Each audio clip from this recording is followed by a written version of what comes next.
Pastor Natan Fernandes é casado com Meriane da Silva e possui 2 filhos, Nicolas e Milena Fernandes. É formado em teologia pelo Seminário Teológico Batista do Sul do Brasil e tem licenciatura em História pela Uniswan. Foi pastor de jovens e adolescentes na PIB de Irajá e atualmente é pastor sênior na Igreja Batista Central, em Belfor Roxo. Vamos receber com muita honra Pastor Natan Fernandes.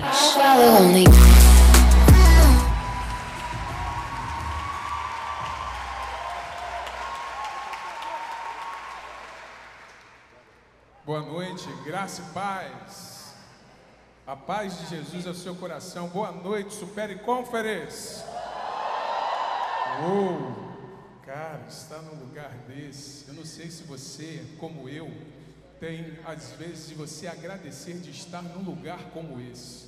Você poderia estar em outros lugares, mas você escolheu o melhor lugar para estar, amém?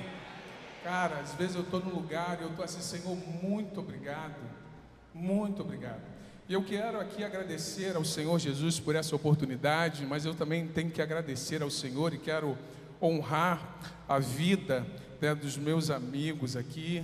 Eu queria que você celebrasse ao Senhor pela vida do pastor Alex e da pastora Giovana. Cara, eles, meu amigo, que Deus te abençoe. Conversar com você é sempre uma benção. Estar junto com Giovana também é sempre uma benção, assim como Alex filho, Maria Helena também, né? A gente tem uma conexão muito linda e ele me abençoa demais, né? Eu quero agradecer pelo carinho de vocês com a nossa família e com a nossa igreja. Mas eu também queria celebrar o Senhor aqui por um cara que eu tenho uma admiração por ele muito grande, né? E ele me abençoa com a liderança dele também. Queria que você celebrasse o Senhor pela vida do ministro Diego Tamerão e pela Natália. Diego, te amo, cara. Natália, amo vocês. Vocês são bênção demais, coisa boa estar aqui, né? E eu estou aqui, eu sei que tem algumas ovelhas minhas que estão escondidas por aqui. Tem um pessoal nosso aqui. Eu quero agradecer a vocês pelo carinho de poder equipar também a nossa igreja lá central em Belfor Roxo, né? Eu estou aqui com a minha esposa, estou aqui com o meu filhão, né? Está me acompanhando hoje, estou com a minha mãe também. Bênção eles estarem aqui comigo. Quero convidar você a abrir a sua Bíblia, né? Em Hebreus 12, eu vou ler o texto, você acessar a sua Bíblia, e nós vamos conversar hoje, né, aqui um pouquinho, nesse término de conferência, sobre uma vida mais profunda e mais intensa em Jesus, mas a partir desse texto. E esse texto de Hebreus, capítulo 12, do versículo 1 ao versículo 4, esse texto tem falado muito ao meu coração nesse ano, não somente para vir pregar para vocês, mas Deus tem falado comigo por meio desse texto. E eu quero aqui, debaixo da graça de Deus e da sua misericórdia, poder compartilhar com vocês alguns princípios espirituais desse texto sagrado. Diz assim a boa palavra de Deus: portanto, também nós, visto que temos ao rodear-nos tão grande nuvens de testemunhas, livremo-nos de todo o peso e do pecado que tão firmemente se apega a nós, e corramos com perseverança a carreira que nos está proposta, olhando firmemente para o autor e consumador da fé, Jesus, o qual, em troca da alegria que lhe estava proposta, suportou a cruz, sem se importar com a vergonha, e agora está sentado à direita do trono de Deus. Portanto, pensem naquele que suportou tamanha oposição dos pecadores contra si mesmo, para que vocês não se cansem nem desanimem. Na luta contra o pecado, vocês ainda não resistiram até o sangue. Você pode fechar os seus olhos para a gente falar com Deus mais uma vez? Pai, eu quero te agradecer por estar nessa casa espiritual, lugar onde a tua glória se revela e é manifesta a nós. Quero nesse momento pedir o teu Espírito, que já está entre nós, falando, ministrando, que o Senhor possa nessa noite trazer para nós e gravar em nossos corações princípios que vão mudar a nossa vida e vão nos levar para uma vida mais intensa e mais profunda em Jesus. É isso que eu te peço, Senhor, pedindo perdão pelos nossos pecados, pedindo perdão pelos meus pecados, em nome de Jesus. Amém e amém. Querido, o ensino eficaz, ele faz uso de figuras de linguagem. Ele faz uso dessas figuras e nós vemos um grande número dessas figuras na palavra de Deus. Por exemplo, Jesus disse que a igreja, que os seus discípulos eram luz do mundo e sal da terra. Isso é uma figura de linguagem para mostrar para nós a nossa influência. Para mostrar para nós que aonde nós estamos, aonde nós chegamos, nós vamos iluminar, nós vamos salgar, nós vamos fazer diferença. E no Novo Testamento, a vida cristã também é retratada a partir dessas figuras de linguagem. Ela é comparada a coisas, ela é comparada a eventos, ela é comparada a práticas. Por exemplo, também o apóstolo Pedro diz que os cristãos, quando eles nascem de novo, eles são como bebês. Quando alguém nasce novamente, nós falamos, olha, fulano nasceu de novo. Quer dizer, ele é um bebê espiritual no sentido de que ele precisa ainda crescer. E nós que já estamos na caminhada também precisamos continuar crescendo em Cristo Jesus. Mas não somente isso, mas Pedro também diz que cada um de nós, a sua vida, a minha vida, cada um de nós é uma pedra espiritual. Eu gosto dessa analogia. Você é uma pedra espiritual na edificação de uma casa espiritual. Então eu quero falar para você que existem coisas que somente você vai fazer, porque Jesus vai fazer através de você. Você pode querer passar para outro, pode achar que isso é uma função pastoral, apenas dos pastores, da equipe pastoral, mas existem coisas que somente você será capaz de fazer em Jesus. Mas é interessante, irmãos, que quando nós lemos a carta aos Hebreus, o autor da carta aos Hebreus nos conclama. Ele nos conclama a nós avançarmos rumo à maturidade. A maturidade. E não tem outra maneira de avançarmos em direção à maturidade a não ser fazendo de Jesus o nosso modelo de vida, fé e ministério. Não tem outra maneira. Não tem outra maneira de avançarmos em direção à maturidade, porque Jesus é o fundamento. Ele é o perfeito exemplo a ser seguido por cada um de nós. Quando nós olhamos para Jesus, nós vamos perceber que nós precisamos avançar. É interessante que lá em Hebreus, capítulo 6, versículo 9, o autor dos Hebreus diz o seguinte: quanto a vocês, meus amados, ainda que falemos desta maneira, estamos certos de que coisas melhores o que os esperam. Coisas relacionadas com a salvação. O que o autor aos Hebreus está falando é o seguinte, olha só, aqui acabou a vida de superficialidade. Agora nós vamos caminhar em direção à profundidade, em relação à maturidade. E é por isso que ele acentua e destaca a superioridade da pessoa de Jesus. Jesus é superior em relação aos profetas. Por isso que ele começa a carta aos Hebreus falando, olha, em outro tempo Deus se revelou a nós pelos profetas. Mas agora Deus se revelou a nós por meio do seu Filho. Se revelou a nós por meio da pessoa de Jesus. Querendo dizer que Jesus é superior aos profetas, Ele é superior aos anjos, Jesus é superior a Moisés, Jesus é superior a Arão, Ele ofereceu um sacrifício superior, Ele ofereceu e nos outorgou uma aliança superior. Então Jesus é o exemplo perfeito a ser seguido. Mas tem um outro tema na carta aos Hebreus que ele também nos conclama. Ele nos conclama a partir de uma frase pequena. Na verdade, talvez de uma palavra aproximemo-nos. Aproximemo-nos. É interessante, né? E esse texto eu não coloquei aí no slide, mas eu vou ler para você aqui Hebreus capítulo 10, a partir do versículo 19, que diz assim: portanto, meus irmãos, tendo ousadia para entrar no santuário, quer dizer, no Santo dos Santos, pelo sangue de Jesus, pelo novo e vivo caminho que Ele nos abriu por meio do véu. Isto é, pela sua carne, e tendo um grande sacerdote sobre a casa de Deus, aproximemo-nos com um coração sincero, em plena certeza de fé, tendo o coração purificado da má consciência e o corpo lavado em água pura.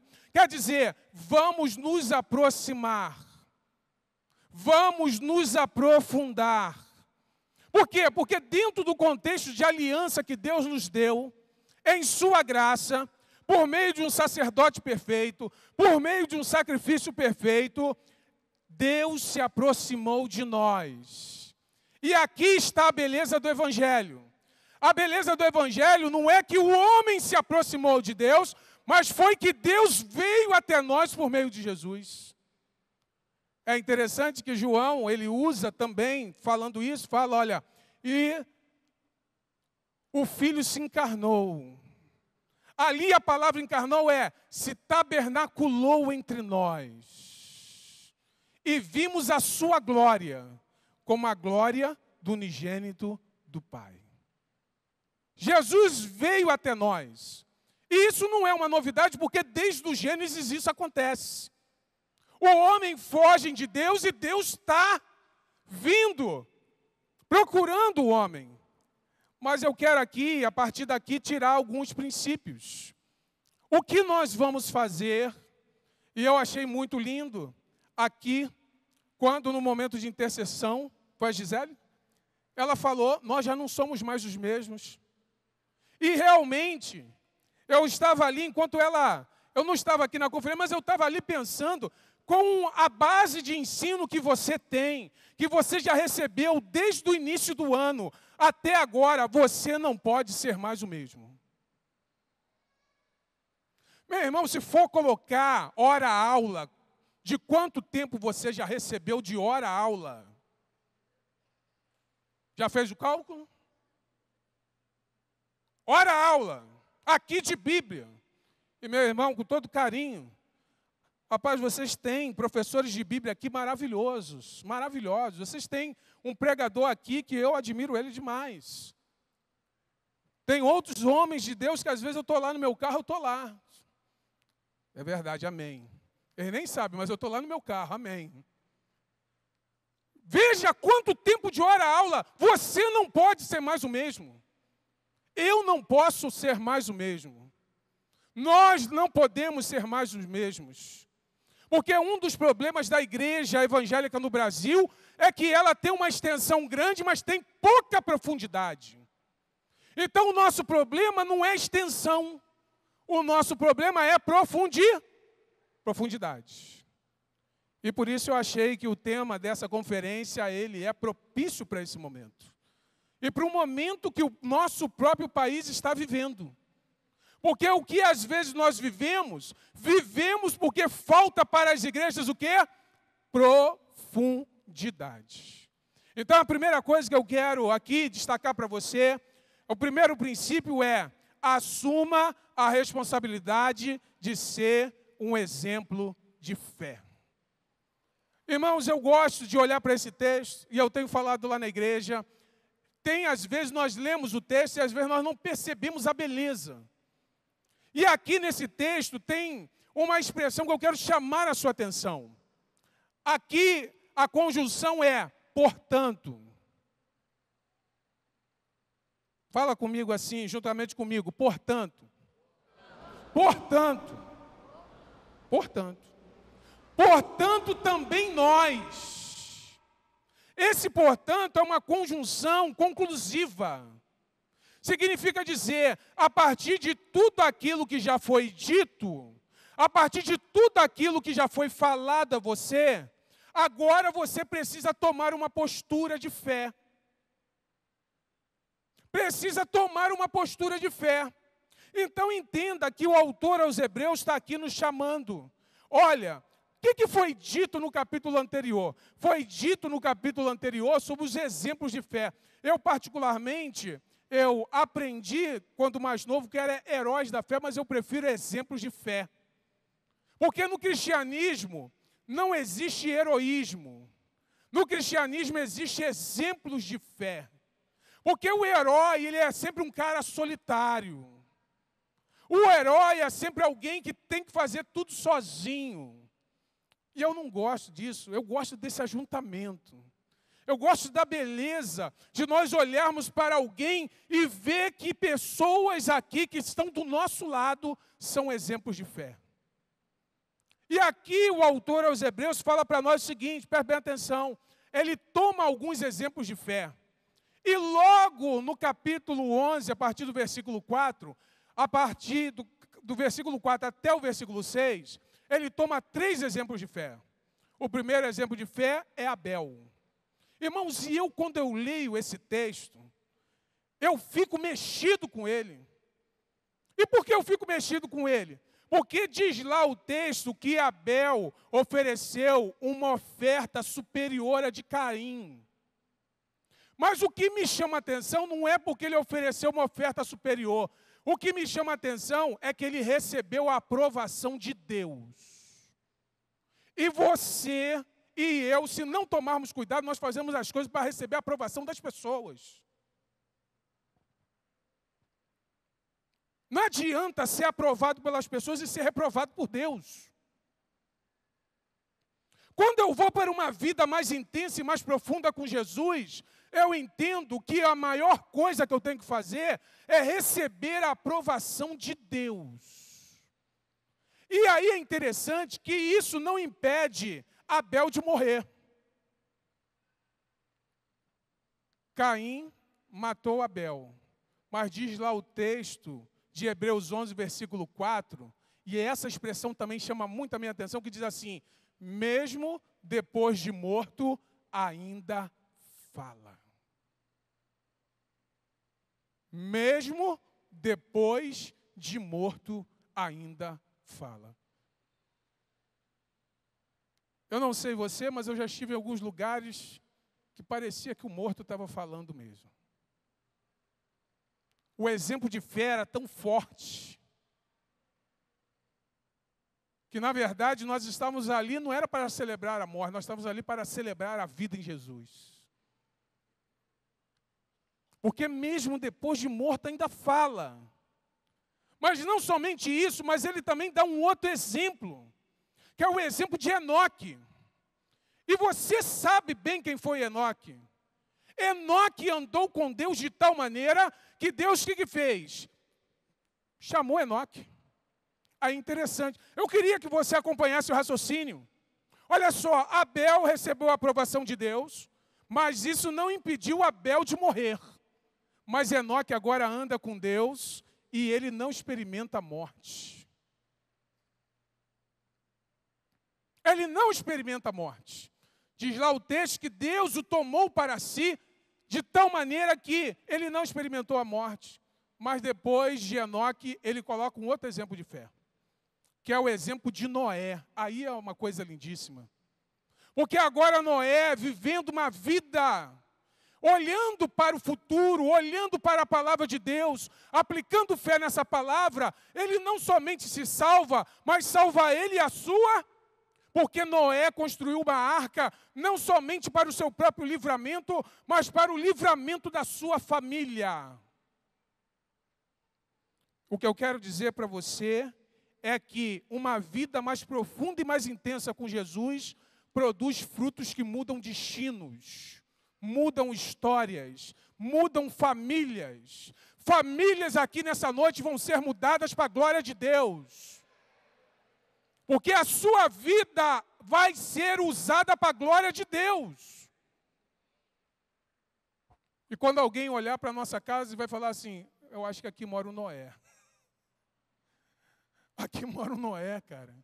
A família dele estava perdida, mas agora a família dele foi achada. A família dele foi transformada. E foi transformada porque uma vida mais intensa e mais profunda em Jesus faz isso. Ela muda destinos eternos. Mas uma vez que essa conjunção, portanto, se refere ao capítulo anterior, nós precisamos também nos atentar para algo. Nós estamos numa corrida de bastão. É interessante, nessa corrida do bastão, geralmente o atletismo fica para o último dia das Olimpíadas, porque parece que é aquele esporte que vai chamar a atenção. Mas não somente isso, eu estou chamando a sua atenção para isso, porque o autor aos Hebreus, ele finaliza o capítulo 11 dizendo o seguinte, e eu quero ler esse texto para você, do versículo 39 e 40, que diz assim: todos estes, mesmo tendo obtido bom testemunho por meio da fé, não obtiveram a concretização da promessa, porque Deus tinha previsto algo melhor para nós, não é para eles, é para nós.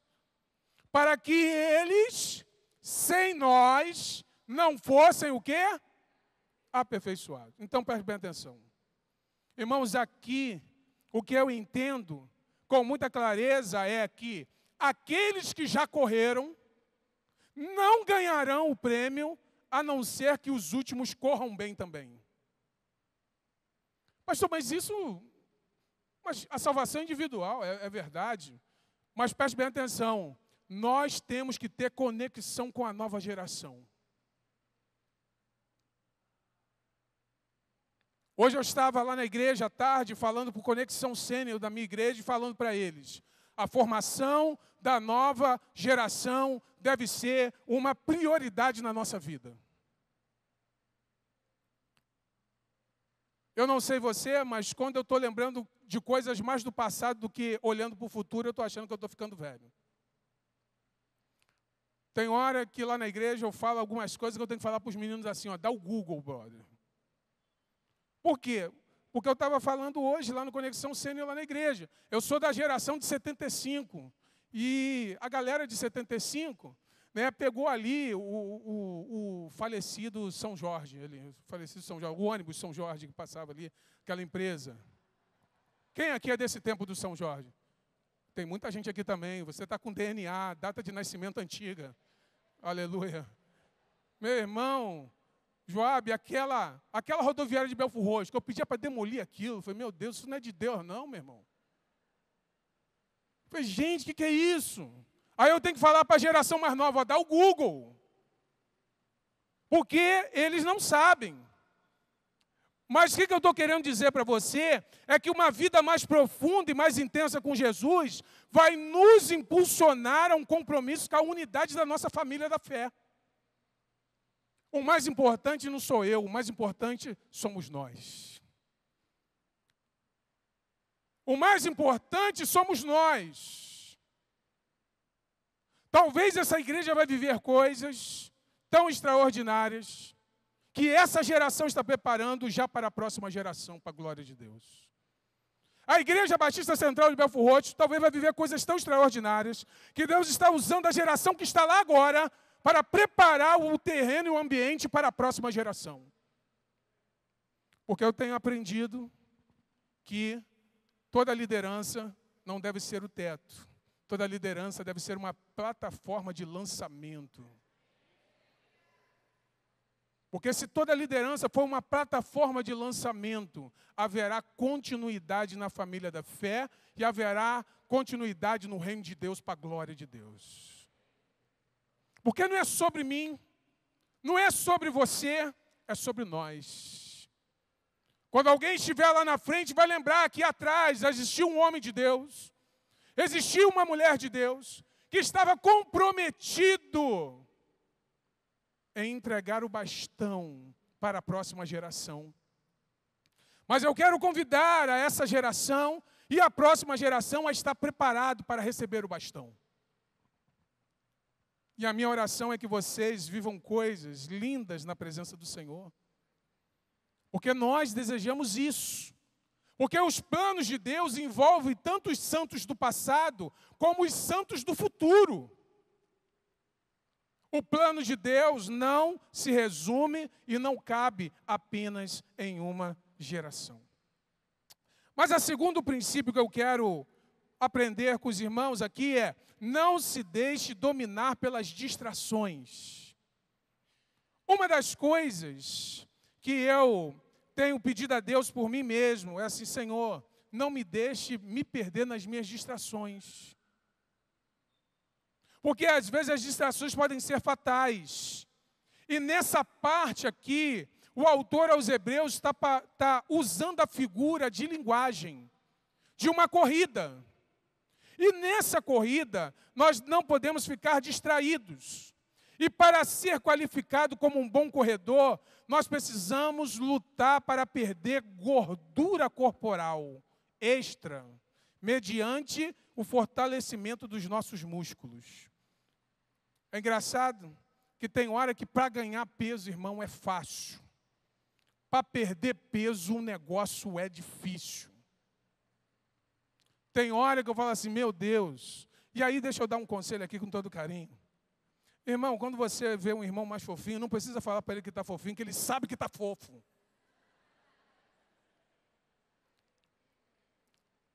Outro dia, uma pessoa lá na igreja falou assim: pastor, essa camisa com bola, vende? Falei, comecei a adquirir depois que eu casei, para a glória de Deus. Graças a Deus, a cozinheira lá em casa é abençoada. Aleluia! Glória a Deus. Mas você sabe que para perder certas coisas é difícil. É difícil. Gordura é difícil. Mas aqui o que o autor aos Hebreus está falando para nós, porque ele fala assim, ó, também nós vimos que estamos rodeados de tão grande nuvem de testemunhas, livremo-nos de todo o peso e do pecado. É interessante aqui que o autor está dizendo para nós, olha, tudo o que é demais em nosso corpo tem que desaparecer. Tudo que nos atrapalha na corrida tem que sair. Mas uma coisa que eu tenho entendido, que o bom é inimigo do melhor. Às vezes eu estou conversando com alguém fala assim, pastor, tá bom, mas eu fico assim, eu estou com medo desse tá bom atrapalhar a gente. Pastor, então o senhor é ingrato? Não estou falando de ingratidão. Eu não estou falando de insatisfação. Eu estou falando é de estagnação. Porque estagnação na vida espiritual vai levar você ao declínio espiritual, vai levar você à morte espiritual, porque nós fomos chamados para avançar em Jesus. Avançar. E por isso o autor aos Hebreus está dizendo para nós, reduza o peso para correr melhor. Eu não sei se você já teve a oportunidade de carregar um peso durante alguns metros e bastante metro. Você sabe que aquilo que às vezes está pesando 5 quilos aqui, tu anda mais uns 500 metros, aquilo já parece que já está pesando mais um pouquinho. E se você andar mais um pouquinho, você já fala assim, meu Deus, eu acho que eu vou deixar para lá. Porque você sabe que o peso nos atrapalha. Nós precisamos aprender a viver uma vida simples, que nos permita correr com liberdade e alegria a cada dia. Porque tem horas, irmãos, que nós estamos complicando demais. Tem horas que a coisa está simples e nós estamos complicando. Eu quero aqui, com a permissão do pastor Alex, dar um conselho. Não complique a sua vida em nome de Jesus. Porque tem horas que nós estamos complicando. Coisa simples. E aqui eu digo isso, porque aqui nós precisamos entender que o excesso de peso afeta a resistência. Nós vamos caminhando, e não é à toa que a Bíblia pede para a gente se livrar de toda amargura, de toda mágoa, de tudo aquilo que nos impede, porque o excesso de peso atrapalha a nossa resistência. E eu particularmente aprendi aqui uma frase com o pastorzão Alex e eu carrego isso para a minha vida. Fazendo o CR aqui eu aprendi. Quem não resolve, aprendi isso, irmãos. Isso mudou a minha vida, pastorzão. Eu vim aqui ouvir, falei, opa, Eu não sei você, mas quando eu estou no culto, meu irmão, eu estou ligado.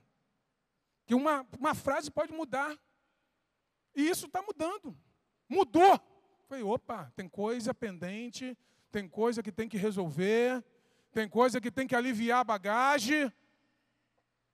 Para você ver. A coisa está tão assim, meu irmão, que até para o cara viajar de avião, o cara não pode mais levar. Se levar muita bagagem, vai pagar pela bagagem. É só a gente que não quer aprender. Para que tu está levando uma bagagem excessiva? Para que levar uma bagagem excessiva? Nós precisamos, irmãos, entender que o excesso de peso afeta a nossa resistência. O peso não é necessariamente algo mau. Não é algo mau. O peso necessariamente não é algo ruim. Às vezes parece algo inofensivo, algo inocente.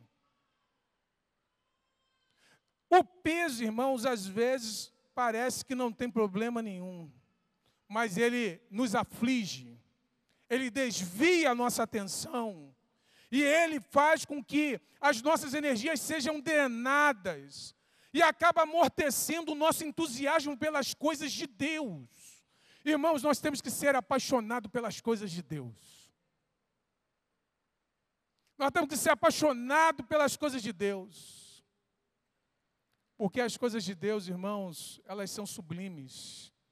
Elas são maravilhosas. Elas nos levam a viver coisas realmente que somente por mim e por você nós não viveríamos. Mas a palavra peso, lá no idioma original, também pode significar anzol. Eu não sei se tem pescador por aqui, mas toda vez que eu penso em anzol, você sabe que lá no anzol, o pescador não deixa o anzol aparente ali. Ele quer que o peixe fisgue aquilo. Então ele coloca ali uma isca. E aí você está pensando, pastor, mas como é que eu sou fisgado? Às vezes alguém vem te dar uma catucada. Aí você derrama. Ao invés de derramar algo bom. E aí eu quero falar uma coisa para você que eu tenho aprendido. A boca fala daquilo que o coração está. Então, tem horas que a gente fala, mas a Bíblia também diz que tem tempo de falar e tem tempo de calar. Então tem hora que a gente fica calado. E tem horas que quando nós abrimos a nossa boca, ainda que seja para repreender alguém, que seja uma palavra de bênção. Porque palavra de bênção não é só tapinha nas costas, não. Às vezes uma palavra de bênção é uma repreensão sincera, em amor, e trazendo você para uma relação mais profunda com Jesus.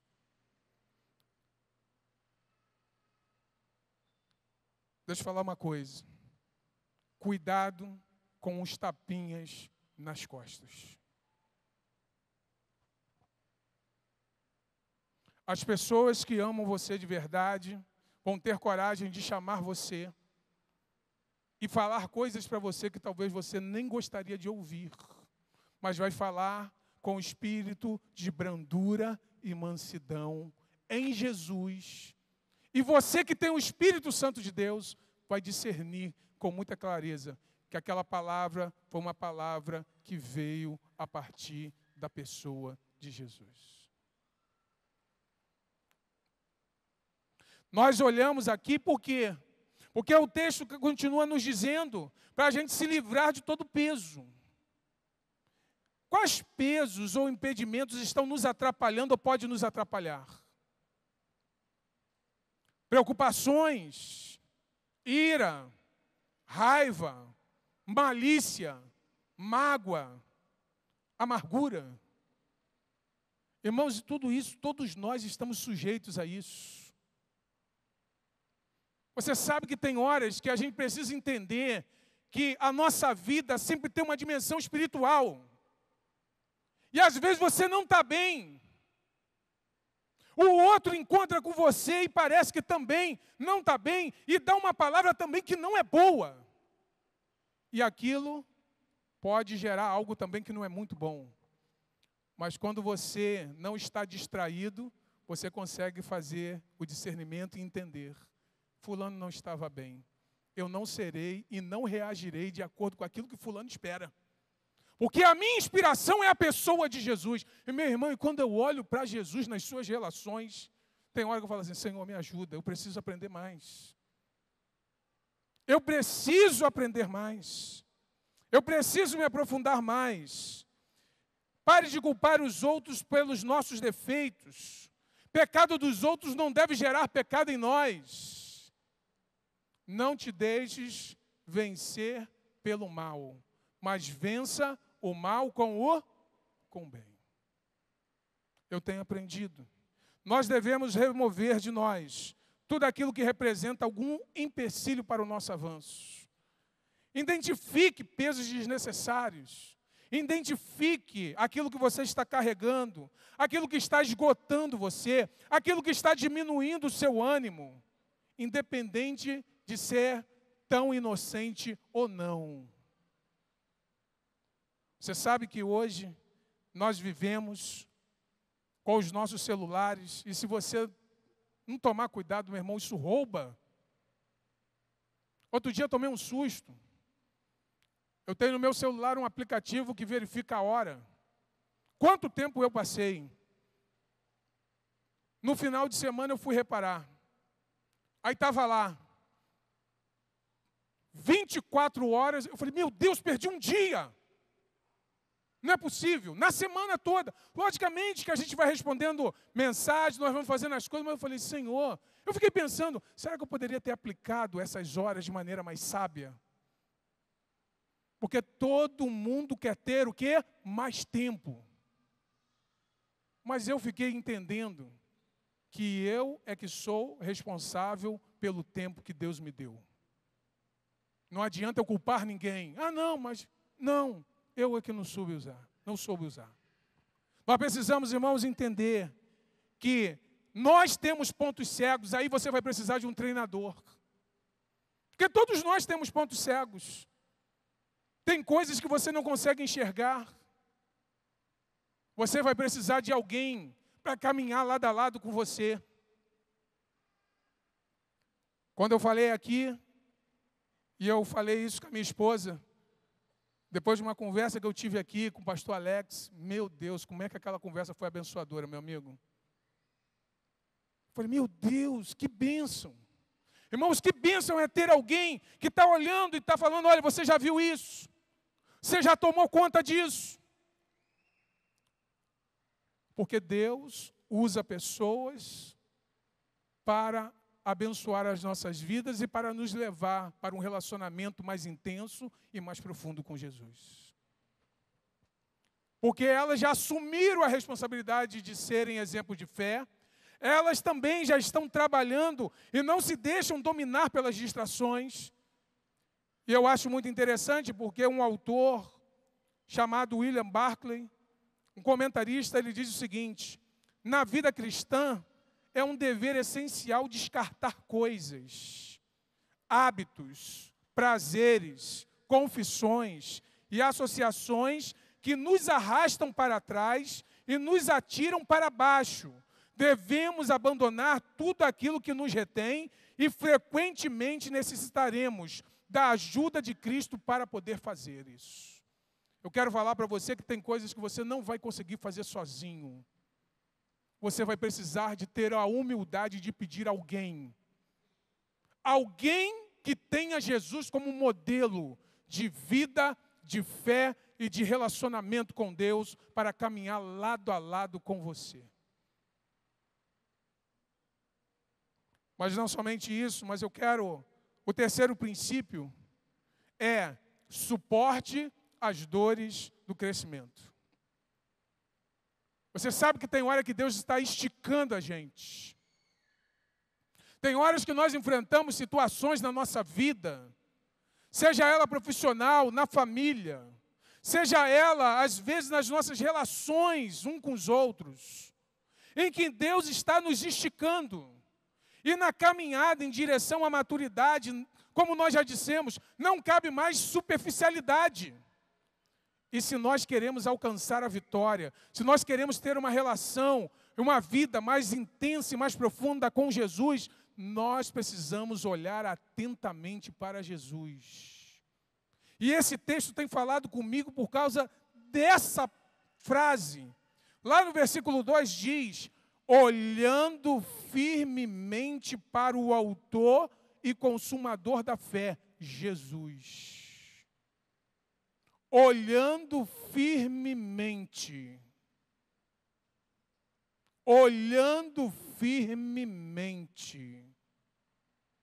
O que esse texto está querendo dizer para nós? Olhe e preste atenção. Quando os nossos olhos se desviam de Jesus, os nossos pés vacilam.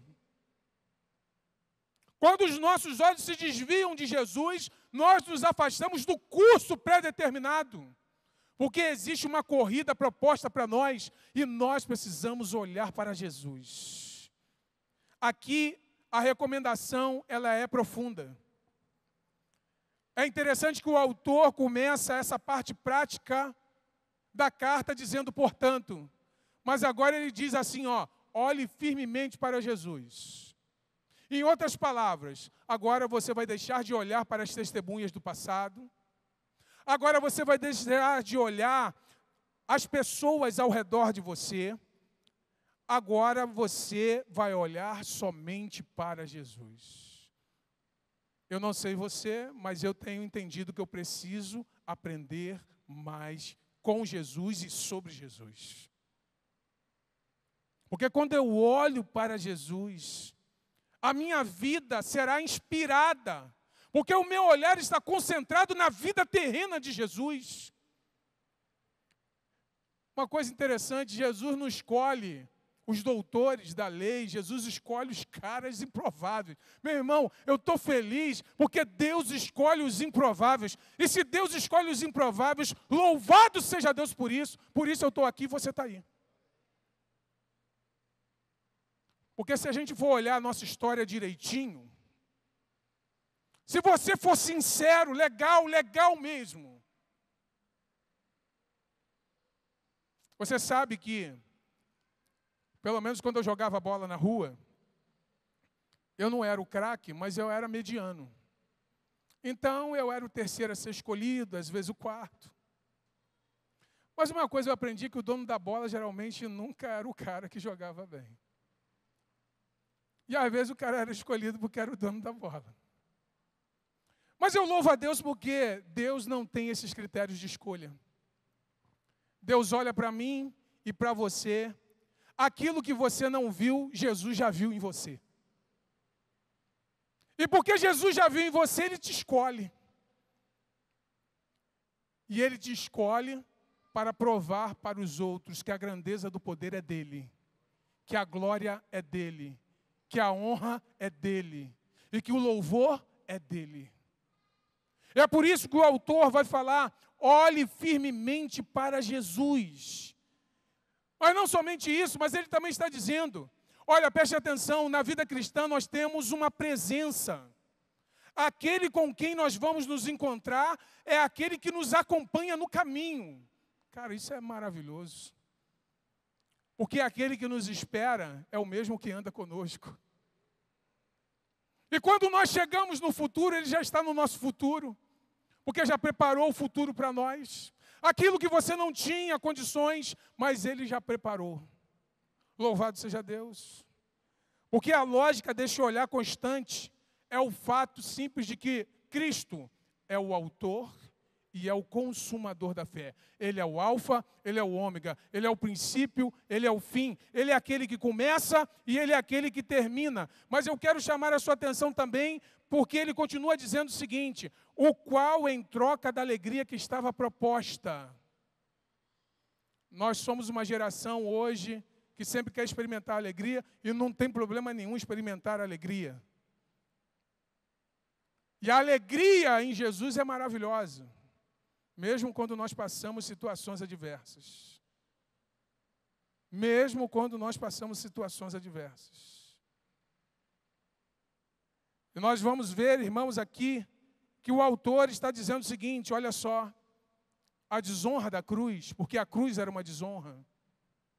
a desonra da cruz. Enquanto aqueles homens achavam que estavam desonrando a Jesus, Jesus não levou em conta a desonra da cruz.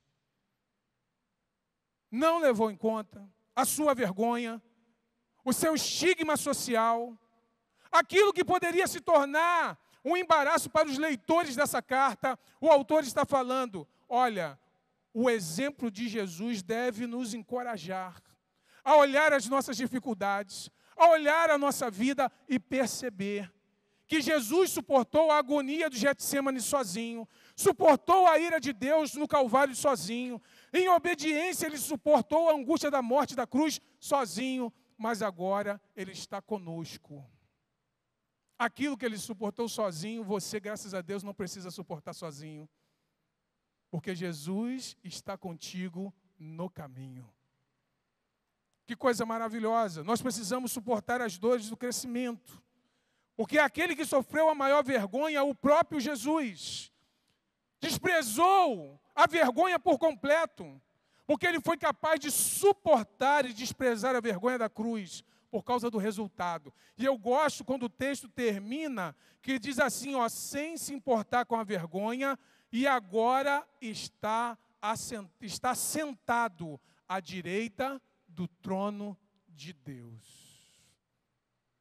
Ele não olhou apenas para o processo, mas ele olhou para o resultado. Talvez você chegou aqui, tem sido esticado por Deus, está querendo sair fora disso. Foque no resultado. Olhe para o futuro e veja o lindo resultado que te aguarda. Na verdade, o autor e aperfeiçoador da nossa fé, ele triunfou. Ele triunfou. Ele triunfou quando se assentou à direita do trono de Deus. E agora o lugar de honra pertence a Ele. E agora nós podemos dizer que todas as coisas são feitas para Ele e por meio dEle, porque dEle e por meio dEle, para Ele são todas as coisas, a Ele seja a glória para sempre. Amém. Mas em último lugar, nessa noite, o último princípio, alinhe-se com as prioridades do céu. Eu acho lindo esse texto, porque o texto diz assim, lá no versículo 3, portanto, mais uma vez entra essa conjunção, portanto, pensem naquele que suportou tamanha oposição dos pecadores contra si mesmo, para que vocês não se cansem nem desanimem. Na luta contra o pecado, vocês ainda não resistiram até o sangue. É como se o autor estivesse falando o seguinte, olha só, preste bem atenção. Vocês já fizeram muita coisa, mas você ainda não chegou no limite. Você já foi esticado, mas fique tranquilo que Ele sabe o limite que você tem.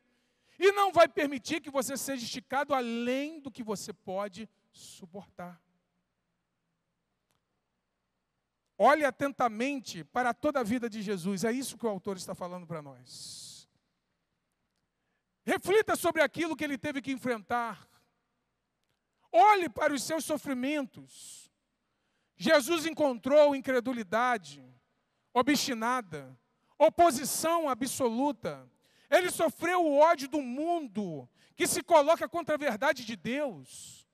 Então, quando nós estamos, irmãos, às vezes num lugar e alguém não compreende, você precisa entender que não vai compreender mesmo. Porque nem sempre nós vamos estar no lugar em que as pessoas vão entender a verdade de Deus. Mas uma outra coisa, olhar para Jesus, Ele renova a nossa força e a nossa coragem. Porque Jesus enfrentou a realidade. O que eu acho lindo do cristianismo, o que eu acho lindo de nós andarmos com Jesus, é que Jesus nos ensina a enfrentar a nossa realidade de frente. E é por isso que o autor diz, pensem naquele que suportou tamanha oposição dos pecadores, para que vocês não se cansem e nem desanimem. Irmãos, quando eu penso em desanimar e eu lembro de Jesus, eu já fico impactado. Por que eu já fico impactado? Porque lá em João, capítulo 13, versículo 1, é interessante naquele momento lá que Jesus está lavando os pés dos discípulos. Mas o texto de João começa lá dizendo o seguinte, ele na verdade termina o versículo 1 dizendo assim, e tendo-os amado, os amou até o fim. Tem hora que você quer ficar na metade do caminho, tem hora que você quer sair fora, e Jesus foi até o fim. Então, quando eu olho para Jesus, aquilo renova a minha força e a minha coragem. Porque ao olhar para Jesus, nós teremos mais coragem para enfrentar os nossos problemas. Quando eu olho para Jesus, eu entendo que se torna mais fácil suportar os dilemas da vida. Mas você precisa entender que nós somos representantes celestiais para os homens terrenais. Que povo é esse que não desiste? Que povo é esse que avança? Que povo é esse que mesmo enfrentando oposição, eles continuam caminhando? É um povo que olha firmemente para Jesus, autor e consumador da sua fé. É importante lembrar que durante o seu ministério aqui na terra, Jesus não usou os seus poderes divinos, porque às vezes nós achamos, né? Para ele foi mole. Era mais fácil, ele estava sendo beneficiado, pastor. Quero falar para você que Jesus venceu a tentação no deserto, sendo um homem como eu e como você. Jesus, quando lidou com a traição, quando lidou com o desprezo dos seus, Jesus, quando lidou com o abandono, ele era um homem como eu e como você. E aí nós vamos poder aprender que já que Jesus é o exemplo perfeito a ser seguido, nós precisamos olhar firmemente para Jesus. Você sabe que numa reunião como essa, nós estamos sendo edificados, estamos sendo abençoados por tudo aquilo que cantamos, pelas orações já feitas e realizadas, agora por meio da palavra. Mas você saiba que Satanás às vezes tem um propósito. Às vezes o propósito de Satanás é que a oposição, é que às vezes o sentimento de rejeição que por vezes eu e você enfrentamos nos leve à redução da marcha, ou até mesmo à desistência de uma vida mais intensa e mais profunda com Jesus. Mas enquanto eu estava preparando essa palavra, eu falava para mim mesmo, eu quero falar para você, mas eu e você viveremos uma vida mais profunda e mais intensa com Jesus. Nós viveremos uma vida mais profunda e mais intensa em Jesus, porque em Jesus nós temos aceitação, em Jesus nós temos filiação, e em Jesus nós temos esperança. Porque o que temos em Jesus, o mundo e nem ninguém pode roubar. E eu quero encerrar a minha palavra aqui, lendo aqui Gálatas 2, versículos 19 e 20, que diz assim: porque eu, mediante a própria lei, morri para a lei, a fim de viver para Deus. Estou crucificado com Cristo. Logo, já não sou eu quem vive, mas Cristo vive em mim. E esse viver que agora tenho na carne, vivo pela fé no Filho de Deus, que me amou e se entregou por mim. Eu quero falar para você que quanto mais profundo em Jesus nós ficamos, mais nós morremos. E quanto mais nós morremos, mais semelhantes a Jesus nós seremos. Viva uma vida intensa e profunda em Jesus, para a honra e glória de Deus.